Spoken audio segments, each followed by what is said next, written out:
Eu acho que não é muito difícil a gente entender essa busca um pouco mais profunda do observar, desse percebimento do que existe à nossa volta.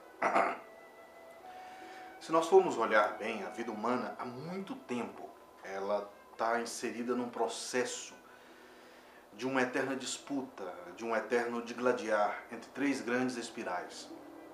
Nós temos a primeira, que é uma espiral ascendente. Ela é construtiva, ela nos ensina a caminhar buscando algo maior. A descendente é uma que nos conduz à estagnação, um processo de destruição, um processo de hostilidade. E se formos falar em evolução, que direção existe a evolução? A evolução só tem uma direção, na minha forma de ver. Ela é para frente e para cima. Mas logo, essa mesma evolução ela enfrenta um princípio de estagnação. É o que os próprios japoneses falam, que você aprende assim e depois enfrenta um período onde você vai ter que se conhecer melhor, que é onde nós falamos que a terceira espiral, ela volta para dentro, ela te obriga a uma autoobservação. E como que isso tem a ver conosco? Eu vejo uma grande lição de um cavalo, por exemplo. Como que você faz um cavalo se movimentar? Você tem o desejo, que pode ser uma cenoura na frente do focinho dele, e uma outra é quando você tem um chicote batendo atrás. Da mesma forma, a evolução, ela se direciona até nós. Quando nós temos uma fome de aprender, quando nós temos uma fome de crescer, representa a cenoura. Nós temos um objetivo, nós buscamos atingir um êxito. E quando nós estamos estagnados, então surgem as adversidades, surgem as decepções, as frustrações, que é o quê? Nada mais é do que esse chicote batendo na parte de trás do cavalo. Então, quando isso surge, nós partimos de um princípio de uma reavaliação onde vai ser muito importante duas grandes movimentações, a aglutinação e a dissolução. Aglutinar o quê e dissolver o quê. Então, quando essa espiral se volta para dentro, é onde você aprende a se auto-observar, a reavaliar a sua conduta, a reavaliar as suas verdades e, através disso, reestruturar para uma nova etapa. Então, o que vem a ser o êxito para mim? O êxito é quando o resultado ele corresponde a uma busca, àquilo que você está buscando. Eu posso muito bem, de repente, fazer uma caligrafia buscando apenas tirar aquilo da minha alma, ter um momento de paz. Alguém pode olhar e ver que uma caligrafia não está bem feita, ou até mesmo ela não está bem estruturada dentro dos padrões estéticos do que se exige o estudo da caligrafia. Porém, fugir às formas é o primeiro princípio dessa dissolução. É dissolver a necessidade de uma forma e sim alcançar um estado onde aprender a admirar o imperfeito é um princípio para fugir dessa estagnação. Nós estamos vivendo uma era de muita superficialidade, onde a profundidade das coisas já não estão mais tão aparentes. Então, quando você se dedica a algo que foge um pouco dessa estrutura da forma, onde de alguma maneira você faz com que o futuro, você envia ao futuro as suas respostas do presente, você passa a entender que o presente ele é apenas um lapso, um minutinho, uma fração por onde o passado passa e de repente o futuro chega. Você pensa que no próximo minuto isso aqui já será passado. Então transcender a forma, estruturar dentro de um processo evolutivo, corresponde primeiramente ao entendimento dessas três grandes espirais. Como você vai se posicionar nisso?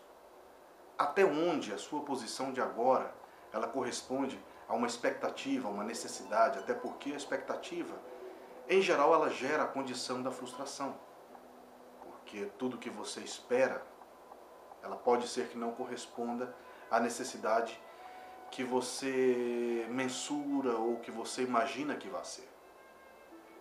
Ou a própria estruturação do momento, se você for partir por um ponto de vista mais profundo, que é o ponto de vista onde você está em contato com você mesmo, onde o agora é a única coisa que importa, tudo cai por terra. Tudo deixa de existir quando você simplesmente se torna você. Você busca se conhecer, busca se autorrealizar através de questões que já deixam de ter a importância da forma. Então, daí um pouco aquilo de aprender e depois esquecer. O que importa não é alcançar o objetivo. O que importa é o que você consegue através desse caminho, através dessa constante reflexão, desta constante aglutinação das coisas boas, desta constante dissolução das coisas ruins, deste constante entender, deste constante caminhar. Mas dentro de um princípio desperto, não por uma realização opaca, uma realização estagnada, onde as coisas perdem o brilho simplesmente porque nós não entendemos que o mundo está pronto do lado de fora.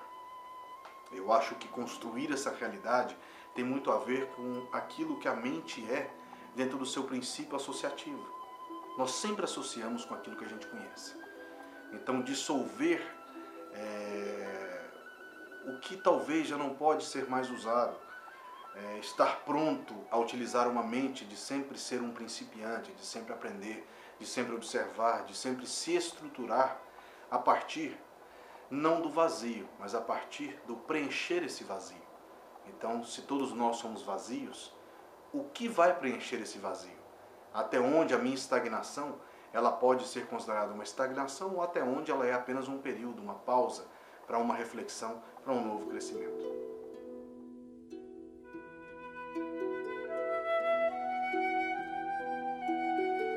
Eu acho que o segredo em relação ao Bunbo Ryodô, ele é bem simples. Todo extremo, quando ele é muito valorizado, ele desequilibra o centro. Então, se você for analisar, não é ser duro que torna um homem mais forte, um homem mais capaz de realizar os seus feitos, mas sim a sua condição de maleabilidade, a sua condição de adaptação, o seu processo resiliente diante de cada adversidade, diante de cada situação. Pela visão do Bunbo Ryodô, nós temos que adestrar da mesma forma tanto o corpo, que é um processo material, um processo de ensinamento onde as estruturas musculares, ósseas, vão aprender a trabalhar dentro de um comando. Muito bem. E o outro lado é o processo do desenvolvimento do mental. Até onde você consegue utilizar a sua consciência dentro de um princípio onde ela não é capturada pelo vazio. E se for, como aprender a contemplar esse vazio? Muito bem. Então, partindo desse princípio, da mesma forma que você adestra uma pessoa dentro do seu princípio corporal, ela deve ser adestrada dentro do seu princípio de caráter, dentro do seu princípio da polidez. O que é polir? O que é estruturar? É quando você estabelece uma condição de construir o mundo através dos olhos do outro. Quando você consegue construir uma realidade a partir de uma estrutura onde o duro não é admirado. Ser duro pode ser importante quando o centro estabelece uma condição de harmonia.